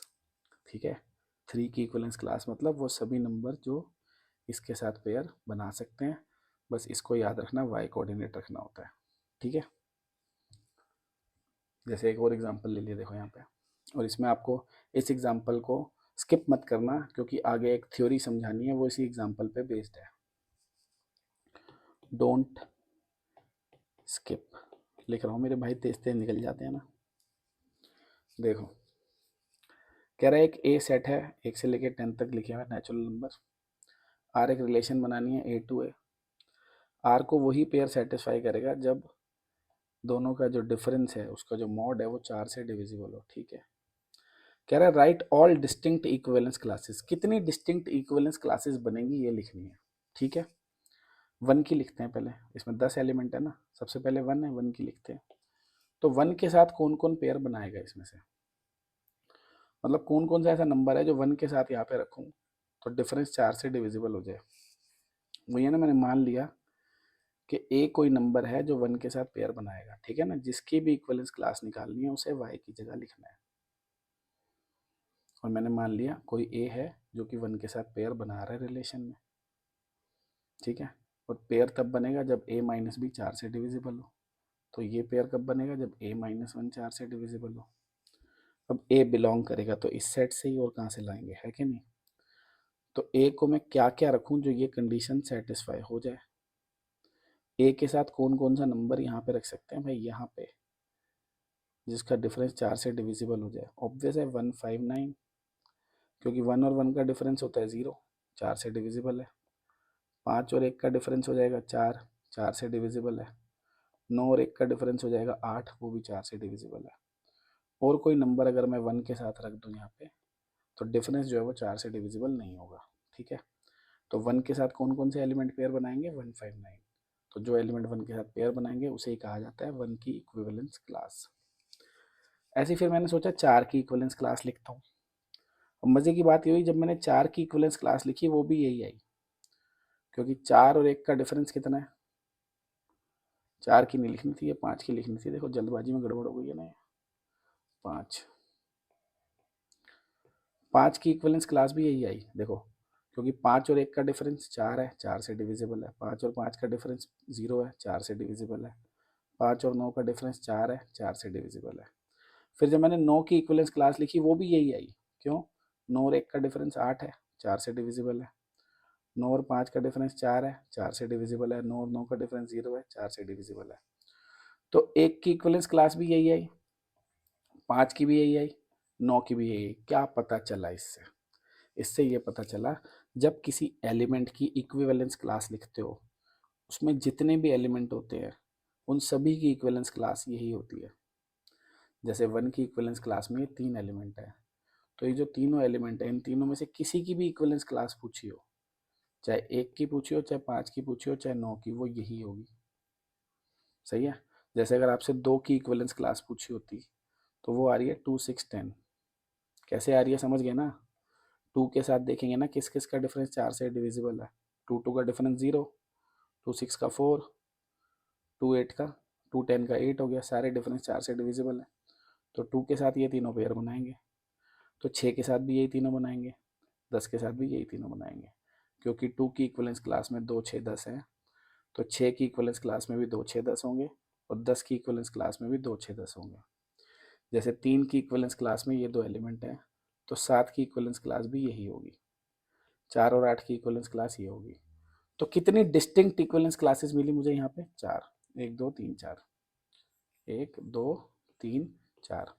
और आप देख सकते हो इन सभी डिस्टिंक्ट इक्विवेलेंस क्लासेस में कुछ भी कॉमन नहीं है। क्या इन चारों सेट में कोई भी एलिमेंट कॉमन है, नहीं है।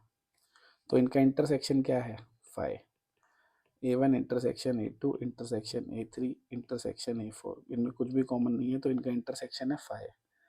प्लस अगर मैं इन सभी का यूनियन कर दूं, A1 union A2 union A3 union A4, ये कर दूं, तो वो वापस ए सेट आ जाएगा।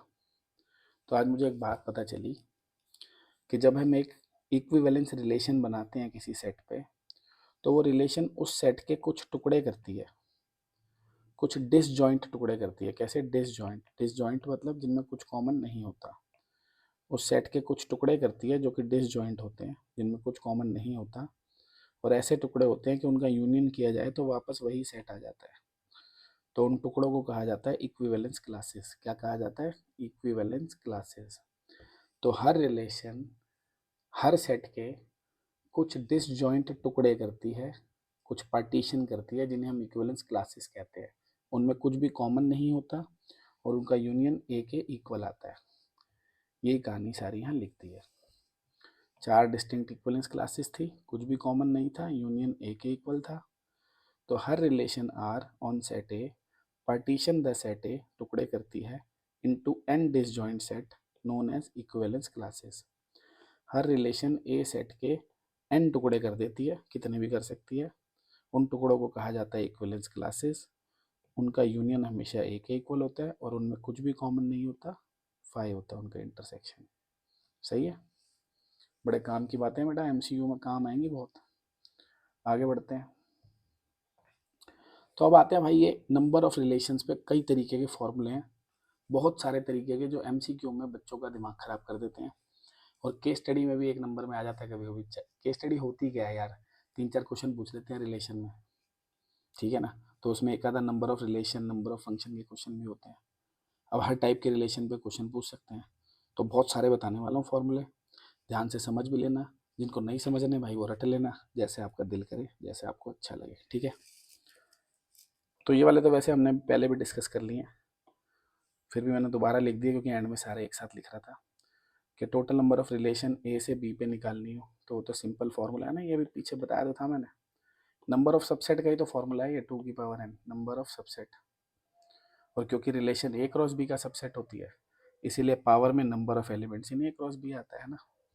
नॉन एम्प्टी रिलेशन बतानी हो तो एक माइनस कर दो, वो एम्प्टी वाली है ना। ए टू ए बनानी है अगर रिलेशन और ए में n एलिमेंट है, तो पावर में क्या आएगा? ए के नंबर ऑफ एलिमेंट्स आएगा ना, उनका क्रॉस आएगा n इंटू एन, इसीलिए 2 की पावर n स्क्वायर। और नॉन एम्प्टी निकालना हो तो एक माइनस कर दो। सही है? ये तो मैंने आपको पहले भी बताया आज वीडियो में। ये है इंपॉर्टेंट जो आज शुरू होंगे। देखो, अब ये रिफ्लेक्सिव रिलेशन का फॉर्मूला है, इसको समझने के लिए रटना है तो रट लो भाई, जिनको रटना है इसको रटो, आगे बढ़ो। जिनको समझना है वो यहाँ आए, देखें जरा ध्यान से, समझे बात को। एक सेट दिया हुआ है ए, 1 से लेके n तक एलिमेंट्स है। मैंने ए क्रॉस ए को ऐसे एक स्क्वायर बॉक्स बना के लिख दिया है, समझाने में आसानी होगी। ए क्रॉस ए निकालना आता है ना भाई, मान लो ए सेट के एलिमेंट है 1 से लेके n तक, ये भी 1 से लेके n तक है, तो ये ए क्रॉस ए लिखा हुआ है। देखो 1 का पेयर बनाया 1 के साथ, 2 के साथ, 3 के साथ, 4 के साथ, ऐसे करते करते n के साथ। फिर 2 का पेयर बनाया 1 2 3 4 n के साथ, ये लिख दिया। फिर 3 का पेयर बनाया 1 2 3 4 n के साथ, ये लिख दिया। सही है? 4 का पेयर बनाया सबके साथ, लिख दिया। ऐसे करते करते n का पेयर बनाया सबके साथ, लिख दिया। तो ये हमने ए क्रॉस ए को एक बॉक्स में लिख दिया। ठीक है? ये जो मेरे आइडेंटिकल पेयर हैं, इनको मैंने नाम दिया है डायगोनल एलिमेंट्स। क्या नाम दिया? Diagonal elements. ठीक है? और बाकी जो है वो नॉन डायगोनल एलिमेंट्स हैं। ठीक है? तो भैया हमारे सेट ए में कितने एलिमेंट थे? n। कितने एलिमेंट थे? n। फिर ए क्रॉस ए में कितने एलिमेंट होंगे? n square. ऑब्वियस है, n इंटू एन होंगे भाई, n स्क्वायर। ये कितने एलिमेंट है? n square. Total number of diagonal elements कितने हैं? ये वाले n ही तो होंगे, 1 2 3 4 n, है ना? n ही तो होंगे। तो नॉन डायगोनल एलिमेंट कितने हो जाएंगे भाई? टोटल एलिमेंट ए क्रॉस ए में n स्क्वायर है, डायगोनल वाले n है, तो नॉन डायगोनल कितने हो जाएंगे? n square minus n। सही है? और अगर आपसे नॉन डायगोनल सिमेट्रिक पेयर पूछे जाएं, भाई ये मेरे नॉन डायगोनल एलिमेंट है, ये डायगोनल को छोड़ के बाकी सारे एलिमेंट कितने हैं? n square minus n। अगर मैं इनके पेयर बना दूं, सिमेट्रिक पेयर, सिमेट्रिक पेयर मतलब इन दोनों को मैं एक पेयर बोल रहा हूँ। अब मैं इसको सिंगल आइटम गिन रहा हूँ, एक जोड़ा बन गया, एक कपल बना दिया आपने, इन दोनों का आपने एक जोड़ा बना दिया। समझ गए ना? 4 1 और 1 4 का आपने एक जोड़ा बना दिया। अब ऐसे जोड़े कितने बनेंगे? इतने लोग थे, जोड़े बना दिए, तो जोड़े तो आधे हो जाएंगे ना। भाई 4 लोग हैं, अगर मैं 2-2 के जोड़े बना दूंगा तो 2 ही तो जोड़े बनेंगे। 10 लोग हैं, 2-2 के जोड़े बना दूंगा तो 5 ही तो जोड़े बनेंगे। पेयर 5 बनेंगे ना, आधे हो जाएंगे ना। तो इतने लोग थे, मैंने पेयर बना दिए, आधे हो गए। तो सिमेट्रिकल पेयर कितने बनेंगे? इतने बनेंगे। ठीक है, ये चीज़ें आपको याद रखनी पड़ेगी आगे के सारे फॉर्मूलों के डेरिवेशन के लिए। कि एक सेट लिया था, उसमें एलिमेंट थे n, ए क्रॉस ए में टोटल एलिमेंट थे n स्क्वायर, डायगनल वाले थे n, नॉन डायगनल वाले थे इतने। ठीक है, आराम से वीडियो को पॉज करके लिख लो ताकि प्रोसेस कर पाए दिमाग क्या कह रहा हूँ। तो ये नॉन डायगनल एलिमेंट है, और जो नॉन डायगनल एलिमेंट थे उनके हमने पेयर बना दिए। तो पूछा पेयर कितने हैं, तो वो आधे हो गए। सही है। अब हमें निकालनी थी रिफ्लेक्सिव रिलेशन। अब रिफ्लेक्सिव रिलेशन कैसे निकलेगी, ध्यान से सुनो। ये रिलेशन रिफ्लेक्सिव कब बनती है? आपको बताया रिफ्लेक्सिव में ये सारे होने ज़रूरी होते हैं। हर कोई खुद से पेयर बनाए, ये बहुत ज़रूरी है, बाकी होए चाहे ना हो।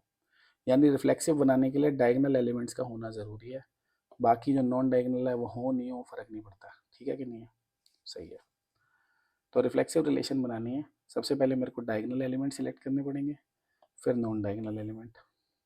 तो क्या लिखा है? Number of ways to select diagonal element और number of ways to select non diagonal element. अब डायगनल एलिमेंट को सिलेक्ट जब मैं करना चाहता हूँ तो मेरे पास एक ही सिनेरियो है, एक ही पॉसिबिलिटी है, रखना ही पड़ेगा। इस वाले एलिमेंट को रखूँ कि नहीं रखूँ? रखना ही पड़ेगा भाई। भाई वैसे तो 2 ऑप्शन होते हैं, रखो या ना रखो, बट मेरे को इसको रखना पड़ेगा, रिफ्लेक्सिव बनाना है।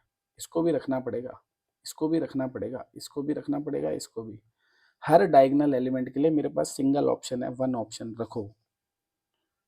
जैसे अगर मैं नॉन डायगनल की बात करूँ, इसकी तो 2 ऑप्शन है, नंबर ऑफ ऑप्शंस 2 हैं, या तो रखो या तो मत रखो।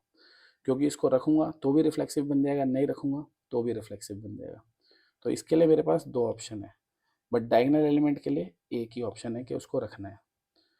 तो जित number of ways to select diagonal element जब निकाल रहा हूँ, हर डायगनल एलिमेंट के लिए एक ही ऑप्शन है कि उसको रखना पड़ेगा।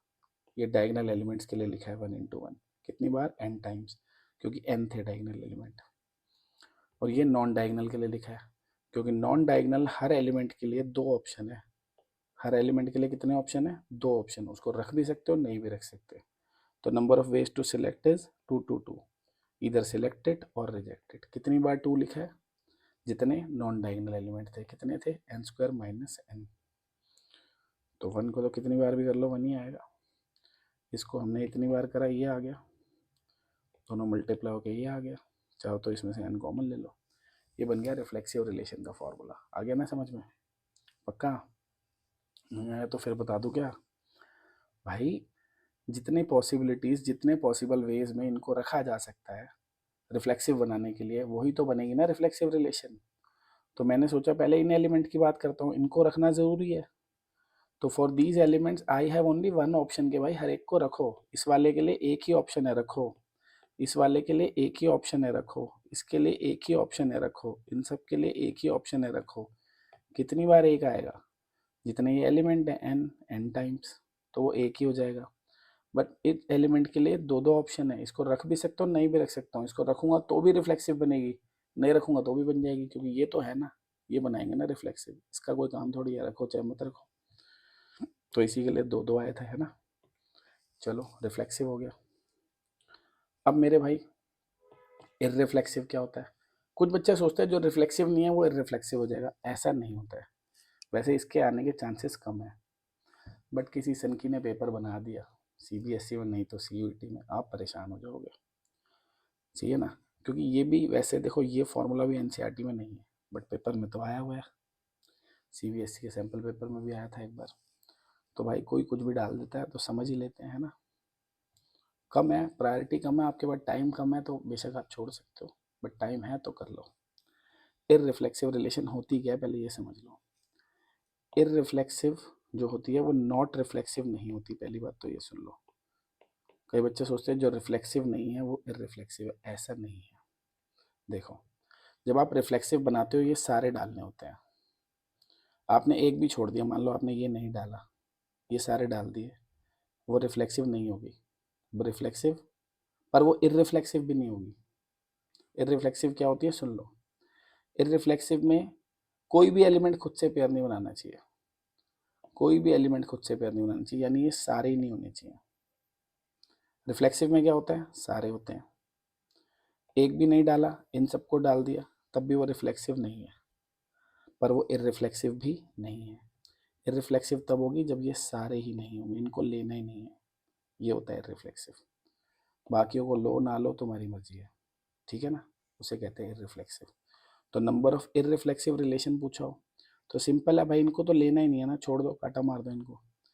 इनको बाकियों को आप ले भी सकते हो, नहीं भी ले सकते, हर एक के लिए दो ऑप्शन है, लो या ना लो। हर एक एलिमेंट के लिए कितने ऑप्शन है, लो या ना लो। और ये किसके लिए लिखा है हमने, नॉन डायगोनल एलिमेंट्स के लिए। और वो कितने थे, एन स्क्वायर माइनस एन। तो इसीलिए 2 हमारा मल्टीप्लाई हो गया कितने times, N square minus N times. तो ये फॉर्मूला बन गया। तो इररिफ्लेक्सिव रिलेशन निकालनी हो यही फॉर्मूला है, रिफ्लेक्सिव रिलेशन निकालनी हो सेम फॉर्मूला है। सेम है ना, फॉर्मूला आया अलग तरीके से बट फॉर्मूला सेम है। रिफ्लेक्सिव का भी यही फॉर्मूला है, इररिफ्लेक्सिव का भी यही फॉर्मूला है। और क्योंकि ये एक दूसरे के उल्टे नहीं है, बता दिया ना, जो रिफ्लेक्सिव नहीं है ऐसा नहीं है कि वो इररिफ्लेक्सिव हो जाएगा, क्योंकि एक दूसरे के उल्टे नहीं है। तो कुछ रिलेशन ऐसी भी होती है जो ना रिफ्लेक्सिव होती है ना इररिफ्लेक्सिव, बताया ना।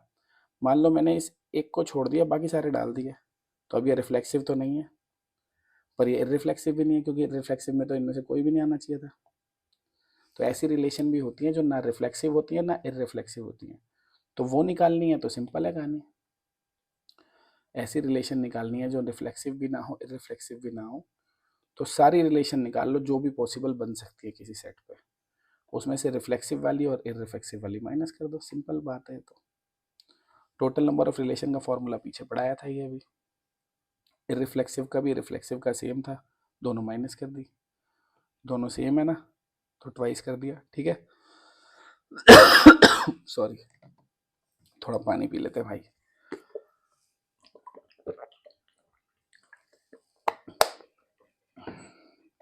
तो ये हो गया भाई हमारा वो रिलेशन निकालने का फॉर्मूला जो ना ही रिफ्लेक्सिव है ना ही इररिफ्लेक्सिव है, ठीक है। अब समझा रहा हूँ भाई सिमेट्रिक रिलेशन का फॉर्मूला। सिमेट्रिक का क्या फॉर्मूला है, सिमेट्रिक बनानी है, देखो सिमेट्रिक में आपको पता है ये सारे तो हों चाहे ना हो फर्क नहीं पड़ता, क्योंकि इसको अकेले को भी डाल दूंगा तब भी सिमेट्रिक बन जाएगी, ये खुद ही का रिवर्स पेयर है। और इसको नहीं डालूंगा तो भी सिमेट्रिक बना सकता हूँ, देखो 2 1 और 1 2 को डाल दिया, बन गया सिमेट्रिक, ए बी का बी ए है। और 2 1 और 1 2 के साथ 1 1 डाल दूंगा तब भी सिमेट्रिक है, इस ए बी का ये बी है, ये खुद का ए बी भी है। तो यानी इनका तो कोई टेंशन ही नहीं है, इनको डालो चाहे मत डालो बन जाएगी सिमेट्रिक। इनकी एक टेंशन है कि अगर 1 2 डाला है तो 2 1 जरूर डालना पड़ेगा, 1 3 डाला है तो 3 1 जरूर डालना पड़ेगा, यानी या तो ये पूरा ही पेयर आएगा या तो नहीं आएगा। तो अब इसको सिंगल सिंगल काउंट नहीं करेंगे, इनको हम पूरे पेयर को एक पेयर काउंट करके चलेंगे, पूरा पेयर या तो रखेंगे या तो नहीं रखेंगे। अब नॉन डायगोनल एलिमेंट को सिंगल सिंगल लेके नहीं चल रहा, सिंगल लेके चलूंगा तो फंस जाऊंगा, क्योंकि 1 3 डालूंगा तो 3 1 डालना पड़ेगा। तो पेयर लेके चलूंगा, इन दोनों को एक सिंगल में, इनको पति पत्नी को जोड़ा समझ लिया, पूरे जोड़े को अपने घर में रखो वरना मत रखो, ठीक है ना। इनको भी एक जोड़ा गिन लिया, तो पेयर की बात होगी। अब कितने थे, N square minus N by 2, ठीक है। तो सिमेट्रिक रिलेशन बनानी है, सबसे पहले डायगोनल एलिमेंट को सिलेक्ट किया जाएगा, number of ways to select diagonal element. फिर नॉन डायगोनल पेयर्स को सिलेक्ट किया जाएगा, नॉन डायगोनल सिमेट्रिक पेयर्स को गिना जाएगा, अलग अलग नहीं, पेयर को, ठीक है। तो पहले इन एलिमेंट की बात हो रही है, बताया ना, इस वाले एलिमेंट को रखो या ना रखो सिमेट्रिक बन जाएगी। तो इसके लिए मेरे पास दो ऑप्शन है, इसको भी रखो या ना रखो दो ऑप्शन है, इसको भी रखो या ना रखो दो ऑप्शन है। तो हर डायगोनल एलिमेंट के लिए दो ऑप्शन है, आ गया 2 2 2 एन टाइम्स जितने डायगोनल एलिमेंट थे। फिर अगर मैं सिमेट्रिक पेयर की बात करूँ, इस पेयर की, सिंगल पेयर की, इस वाले पूरे पेयर को डाल दूंगा तो भी सिमेट्रिक बनेगी, नहीं डालूंगा तो भी सिमेट्रिक बनेगी। भाई 2 1 और 1 2 डाल दूंगा, साथ में मान लो 1 1 डाल दिया, सिमेट्रिक है, बिल्कुल है। एक मान लो सिर्फ 1 1 डाल दिया तो भी तो सिमेट्रिक है, इसमें मैंने कहाँ डाला 2 1 1 2, सही है कि नहीं। तो ये पूरा पेयर डाल भी सकता हूँ भी नहीं, तो इस पेयर के लिए दो ऑप्शन। ऐसे ये वाला पेयर जो है 1 3 3 1 का, ये भी डाल भी सकता हूँ नहीं, हर पेयर का ऑप्शन है, डालो या मत डालो, दो ऑप्शन है। कितने पेयर है, इतने, तो इतनी बार दो लिखा जाएगा। तो सिमेट्रिक पेयर के लिए दो लिखा गया, हर एक के लिए दो ऑप्शन है, कितनी बार, इतनी बार। तो ये 2 की पावर इतनी हो गई, हो गई। और ये वाले 2 की पावर n हो गई, समझ गए ना, ये n टाइम्स मल्टीप्लाई हुआ 2 की पावर n, और ये वाला 2 इतनी बार मल्टीप्लाई हुआ तो 2 की पावर इतनी, और ये बेसिस मल्टीप्लाई होता है तो बचपन में पढ़ा होगा पावर ऐड हो जाती है। तो ये दोनों पावर हमारी ऐड हो गई, 2 एलसीएम ले लिया हमने, ये आ गया 2n माइनस एन, एन हो गया, ये बन गया फॉर्मूला। चाहो तो एन कॉमन ले लो इसमें से, ये बन जाएगा। तो ये सिमेट्रिक का फॉर्मूला आ गया। ठीक है, आगे बढ़ते हैं। अब आगे क्या है देखो, अब फॉर्मूला आता है भाई ऐसी रिलेशन जो सिमेट्रिक भी है रिफ्लेक्सिव भी है। सिमेट्रिक भी बने रिफ्लेक्सिव भी बने। पिछली वाली हमने बनाई थी सिमेट्रिक, वो रिफ्लेक्सिव बने नहीं बने फर्क नहीं पड़ रहा था, क्योंकि इन एलिमेंट्स के लिए मैं 2 ऑप्शन ले रहा था, रखो या नहीं रखो, रखो या नहीं रखो। पर अगर मैं उसको रिफ्लेक्सिव भी बनाना चाहता हूँ तो इन्हें रखना पड़ेगा ना, कंपलसरी हो जाएगा। सही है। अब मैं रिलेशन बनाना चाहता हूँ जो सिमेट्रिक भी है रिफ्लेक्सिव भी है, तो इस बार क्या होगा, डायगोनल एलिमेंट तो रखने ही पड़ेंगे सारे के सारे। तो इनके लिए तो एक ही ऑप्शन होगा, रखो। एक ही ऑप्शन है भाई, सबको रखो। हर डायगोनल एलिमेंट के लिए एक ऑप्शन है, देखो एक एक एक फॉर डायगोनल एलिमेंट। ठीक है, पर जो नॉन डायगोनल पेयर थे मेरे, उनके लिए तो सेम ही बात रहेगी, पूरा पेयर रखो चाहे मत रखो। ये पूरा पेयर रखो चाहे मत रखो, तो 2-2 ऑप्शन रहेंगे ना हर पेयर के लिए। हर पेयर के लिए 2-2 ऑप्शन। कितने पेयर थे, इतने, सेम कहानी है। तो ये तो 1 ही हो गया, और ये 2 की power n square minus N by 2, ये बन गया फॉर्मूला। चाहे तो n कॉमन ले लो। तो ये फॉर्मूला आ गया सिमेट्रिक एंड रिफ्लेक्सिव, जो दोनों बने, सिमेट्रिक भी बने रिफ्लेक्सिव भी बने। अब ये किसका आ गया भाई, जो सिमेट्रिक है लेकिन रिफ्लेक्सिव नहीं है। तो अभी सिमेट्रिक निकाली थी, वो भी निकाली थी जो सिमेट्रिक के साथ साथ रिफ्लेक्सिव है, माइनस कर दो भाई। टोटल सिमेट्रिक निकाल ली, उनमें से माइनस कर दी वो वाली जो सिमेट्रिक प्लस रिफ्लेक्सिव है, तो बचेगी कौन सी, वही तो बचेगी जो सिमेट्रिक है लेकिन रिफ्लेक्सिव नहीं है। तो ये फॉर्मूला था सिमेट्रिक का, और ये फॉर्मूला था सिमेट्रिक एंड रिफ्लेक्सिव का। माइनस करेंगे तो वही बचेगी जो सिमेट्रिक है लेकिन रिफ्लेक्सिव नहीं है। ठीक है ना, फॉर्मूले को ऐसे लिख लो, ऐसे लिख लो, एक ही बात है, बस ये एन कॉमन लिया हुआ है। अब आता है एसिमेट्रिक रिलेशन। ये भी कम इम्पॉर्टेंट है भाई, खुद ही बता देता हूँ। जिस बच्चे पे कम टाइम है बेशक छोड़ दो, इम्पॉर्टेंट कम है, बट टाइम है तो कर लो भाई, सनक गई किसी की तो, है ना, कुछ बना दिया उल्टा पुल्टा पेपर। तो एसिमेट्रिक रिलेशन क्या होती है, ये ऐसी रिलेशन होती है जो एक तो इररिफ्लेक्सिव होनी चाहिए, कोई भी खुद के साथ पेयर ना बनाए, और सिमेट्रिक नहीं होनी चाहिए, कि अगर ए बी है तो बी ए नहीं होना चाहिए, ए बी है तो बी ए नहीं होना चाहिए, किसी भी ए बी का बी ए नहीं होना चाहिए, किसी भी ए बी का बी ए नहीं होना चाहिए। सही है ना, ए बी है तो बी ए नहीं होना चाहिए। अगर ए और बी 2 अलग नंबर हैं तो ए बी है तो बी ए नहीं होना चाहिए, याद रखना। ठीक है, और इररिफ्लेक्सिव भी होगी। तो इसको नॉट सिमेट्रिक बोलने में भी समझदारी नहीं है, क्योंकि नॉट सिमेट्रिक तो तब भी हो जाएगी, मान लो एक ए बी का बी ए है पर दूसरे ए बी का बी ए नहीं है। लेकिन ये क्या कहता है, किसी भी ए बी का बी ए नहीं होना चाहिए, किसी भी ए बी का बी ए नहीं होना चाहिए, और खुद से भी कोई पेयर नहीं बनाए। तो अब क्या करें ऐसे में, देखो एक तो कोई खुद से पेयर ना बनाए, तो ये तो होने नहीं चाहिए, भूल जाओ। सही है। अब बात करते हैं इस पेयर की। इस पेयर के देखो 4 सिनेरियोज हो सकते हैं, या तो मैं 1 2 और 2 1 दोनों रख लूँ, या तो मैं सिर्फ 1 2 रख लूँ, या तो मैं सिर्फ 2 1 रख लूँ, या मैं दोनों ही ना रखूँ। पहला सिनेरियो मैं दोनों रख लूँ, दूसरा सिनेरियो मैं एक रख लूँ 1 2, तीसरा सिनेरियो मैं 2 1 रख लूँ, चौथा सिनेरियो मैं कोई भी ना रखूँ। तो 4 पॉसिबिलिटीज़ है मेरे पास इस पेयर के लिए, और मेरे को कौन सी वाली चाहिए, पहली वाली नहीं चाहिए। मैं कहता हूँ ए बी होगा तो बी ए नहीं होना चाहिए, अकेला ए बी हो सकता है, अकेला बी हो सकता है, दोनों ना हो तो भी चलेगा। तो मेरे पास 3 यहाँ पे फेवरेबल आउटकम है इसके लिए, 3 फेवरेबल पोजीशन है इस पेयर के लिए। अकेले अकेले दोनों चलेंगे, दोनों नहीं होंगे तो भी चलेगा, पर दोनों एक साथ नहीं होने चाहिए। तो इस पेयर के लिए मेरे पास 3 पॉसिबिलिटी हैं। सिमिलरली इस पेयर के लिए भी 3 पॉसिबिलिटी होंगी। समझ रहे हो ना भाई, एक पेयर है तो उसका क्या क्या हो सकता है, कि भाई पहले मान लो ये पेयर है, ये हस्बैंड है, ये वाइफ है, तो हस्बैंड को सिलेक्ट कर लो, वाइफ को कर लो, हस्बैंड वाइफ दोनों को कर लो, या हस्बैंड वाइफ दोनों को ही नहीं करो। तो मेरे को कौन सा वाला नहीं चाहिए, ये वाला नहीं चाहिए, कि दोनों नहीं आने चाहिए एक साथ। अकेले आ जाए चलेगा, दोनों ना आए चलेंगे। तो हर सिमेट्रिक पेयर के लिए मेरे पास 3 फेवरेबल सिनेरियो है, बस एक गड़बड़ है। 3 फेवरेबल है, गड़बड़ कौन सा वाला है, दोनों एक साथ नजर नहीं आने चाहिए। सही है। तो हर सिमेट्रिक पेयर के लिए कितनी पॉसिबिलिटी है? 3। और इनको तो लेना ही नहीं है, भूल जाओ, इनको तो लेना ही नहीं है। कोई खुद से तो पेयर बनाएगा ही नहीं एसिमेट्रिक में, सही है। एसिमेट्रिक में कोई भी खुद से पेयर नहीं बनाएगा, और ए बी बी ए कभी इकट्ठे नज़र नहीं आएंगे। तो इनको तो लेना ही नहीं है, तो हटा दिया। और जो नॉन डायगोनल पेयर है उनके लिए बताया था हर एक के लिए 3 ऑप्शन है, तो इसीलिए 3 3 3 आएगा। कितनी बार आएगा? जितने नॉन डायगोनल पेयर है वो कितने थे? इतने थे। तो 3 की पावर हो गई इतनी। ये हमारा आ गया नंबर ऑफ एसिमेट्रिक रिलेशन, ठीक है। अब आता है एंटी सिमेट्रिक रिलेशन। अब एंटी सिमेट्रिक क्या होता है? एंटी सिमेट्रिक होता है, फिर वही नॉट सिमेट्रिक हटा देते हैं यहाँ से, ये बेटर लग रहा है कि भैया वही है, ए बी और बी ए एक साथ नजर नहीं आने चाहिए, उतनी तो बात है ही। अब इसमें ए नजर आ सकता है, इसमें हर कोई ना कोई खुद के साथ पेयर बना सकता है, हमें कोई टेंशन नहीं है। एसिमेट्रिक में क्या था? खुद से भी पेयर ना बनाए कोई।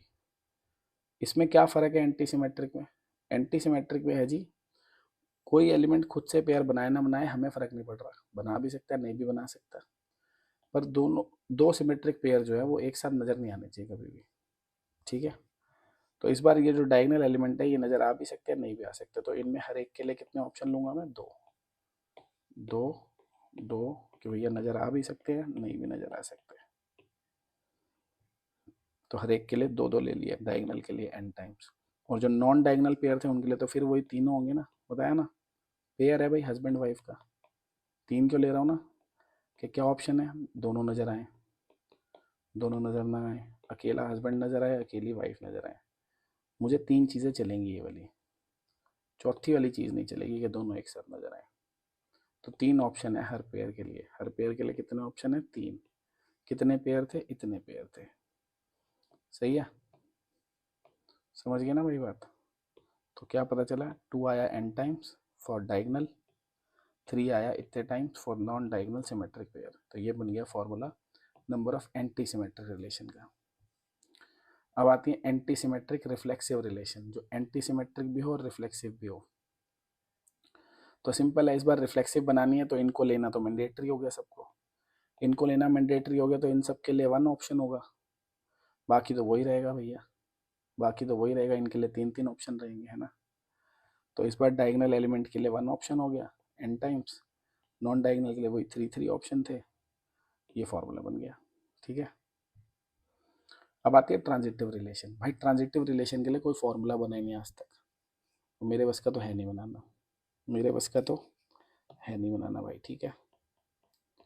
तो अगर आपसे फिर भी किसी ने सनकी ने पूछ लिया एमसीक्यू में, तो ये नंबर याद कर लो। अगर किसी सेट में 0 एलिमेंट है तो एक ट्रांजिटिव रिलेशन बनेगी 5, किसी सेट में 1 एलिमेंट है तो 2 ट्रांजिटिव रिलेशन बनेगी, किसी सेट में 2 एलिमेंट है तो 13 ट्रांजिटिव रिलेशन बनेगी। ये बना बना के देखी है मैथमेटिशियंस ने, फॉर्मूला नहीं है, ठीक है ना। जैसे अभी हमने एक क्वेश्चन करा था आज वीडियो में, उसमें हमने बना बना के देखी थी, 3 एलिमेंट लिए थे ना, इक्विवेलेंस बनाई थी, 9 रिलेशन बनाने के बाद पता चला था 5 बनी है। तो ऐसे ही इन्होंने ट्रांजिटिव बना बना के देखी, 2 एलिमेंट पे कितने रिलेशन बनती हैं। अगर कोई 2 एलिमेंट वाला सेट है तो 2 की पावर 2 इंटू 2 16 रिलेशन बनती हैं, उन 16 में से 13 ट्रांजिटिव होती है, इन्होंने चेक करा। ऐसे अगर 3 एलिमेंट होता है तो 2 की पावर 3 इंटू 3 512 रिलेशन बनती हैं, उन 512 में से 171 ट्रांजिटिव होती हैं, बना बना के देखी हैं, कोई फॉर्मूला नहीं है। तो ये नंबर आप याद कर लो, अगर किसी सनकी ने पूछ लिए, वैसे पूछने का तुक नहीं है, अगर इंसानियत है तो नहीं पूछेंगे, पर भैया फिर भी पूछ लिया, आपका 100 का सपना ना टूट जाए कहीं पे। तो ये नंबर याद कर लेना अगर आप में शक्ति है तो, कि 0 एलिमेंट होंगे तो 1 ट्रांजिटिव बनेगी, 1 एलिमेंट होगा तो 2 बनेगी, 2 एलिमेंट होंगे तो 13 बनेंगी, 3 एलिमेंट होंगे तो 171, 4 होंगे तो इतनी, ठीक है। अब आता है नंबर ऑफ इक्विवेलेंस रिलेशन। इसके लिए एक जुगाड़ है हमारे पास, इक्विवेलेंस रिलेशन के लिए एक जुगाड़ है, वैसे ये भी जुगाड़ है, वैसे ये नंबर ऑफ इक्विवेलेंस रिलेशन का फॉर्मूला नहीं है, ये फॉर्मूला नंबर ऑफ पार्टीशन निकालने के लिए होता है। ये आप आगे अगर मैथ्स पढ़ोगे 12वीं के बाद तो कल को सीखोगे, नंबर ऑफ पार्टीशन निकालने का फॉर्मूला है ये, बेल ट्रायंगल या बेल नंबर बोला जाता है इसको। इसके लिए एक और फॉर्मूला भी होता है, बट ये वाला इजी है तो आप इससे काम चला लो। सबसे पहले बेल ट्रायंगल बनाना सीखते हैं, फिर बाद में से ये सारी कहानी देखते हैं ये ट्रायंगल कैसे बनाया जाता है। फर्स्ट रो याद कर लो 1 है, क्या है 1। सेकंड रो हमेशा कहाँ से स्टार्ट होती है? जहाँ पे आपने फर्स्ट रो को छोड़ा है, 1 से छोड़ा था तो 1 से स्टार्ट होगी। फिर इन दोनों का सम करके अगला नंबर लिख दो, 2 आ गया, ठीक है। सेकंड रो को आपने 2 से छोड़ा है तो थर्ड रो 2 से स्टार्ट होगी, हमेशा ये वाला नंबर हमारा पहला नंबर बनेगा। फिर इन दोनों का सम करके अगला नंबर आएगा 3, फिर इन दोनों का सम करके अगला नंबर आया 5, खत्म। अब ये जो हमारा आखिरी नंबर है ये यहाँ पे पहला नंबर बन गया, ठीक है। फिर इन दोनों का सम करा 7, इन दोनों का सम करा 10, इन दोनों का सम करा 15, ये लास्ट नंबर था, ये यहाँ पे पहला नंबर बन गया। फिर इन दोनों का सम 20, इन दोनों का सम 27, इन दोनों का सम 37, इन दोनों का सम 52। अब ऐसे ही अगर आगे कंटिन्यू करता तो ये मेरा अगली लाइन का पहला नंबर बनता, ठीक है। जितना मर्जी बड़ा बना लो। अब अगर आपको नंबर ऑफ इक्विवेलेंस रिलेशन चाहिए, किसी सेट में 0 एलिमेंट है, 1 है, 2 है, 3 है, 4 है, 5 है, तो ये हमारे बेल नंबर लगेंगे, उसमें क्या लगेंगे, बेल नंबर। तो ये जो पहला वाला नंबर होता है इसको बोला जाता है B0, दूसरे नंबर को B1, 0 से शुरू करना है, ठीक है। दूसरे को B1, तीसरे को B2, B3, B4, अगली लाइन का पहला नंबर यही तो बनेगा ना, तो इसको B5 बोला जाएगा। तो अगर आपके 0 एलिमेंट है तो जो B0 है वो नंबर ऑफ इक्विवेलेंस रिलेशन दिखा रहा है, तो 0 एलिमेंट पे 1 इक्विवेलेंस रिलेशन बनेगी, 1 एलिमेंट पे भी 1 बनेगी, 2 पे 2 बनेगी, 3 पे 5 बनेगी, ये तो आज बना के भी देखी थी ना, 3 एलिमेंट वाले सेट पे 5 बनी थी, 4 पे 15 बनेगी, 5 पे 52 बनेगी, ऐसे आप और भी बना के देख सकते हो, ठीक है। तो ये एक नंबर ऑफ इक्विवेलेंस रिलेशन निकालने के लिए एक जुगाड़ है। तो अब मैंने मित्रों रिलेशन में आपको सब सिखा दिया जो मेरे बस का था। आई होप आप लोगों को वीडियो में कुछ ना कुछ सीखने को मिला होगा, मज़ा आया होगा। भाई मज़ा आया तो कमेंट में बताओ, तभी और बनाऊंगा मैं। नहीं आ रहा मज़ा आपका पढ़ने में, मैं बेकार का कुछ बना रहा हूँ जिससे बच्चों को बेनिफिट भी नहीं हो रहा, ठीक है ना, रिस्पॉन्स नहीं आएगा तो बनाने का फ़ायदा ही नहीं है। तो वीडियो को मार्केट में फैलाओ, कमेंट में बताओ कैसा लग रहा है, बनानी भी है और कि नहीं बनानी है, ठीक है। तो मिलते हैं नेक्स्ट वीडियो में नए टॉपिक के साथ।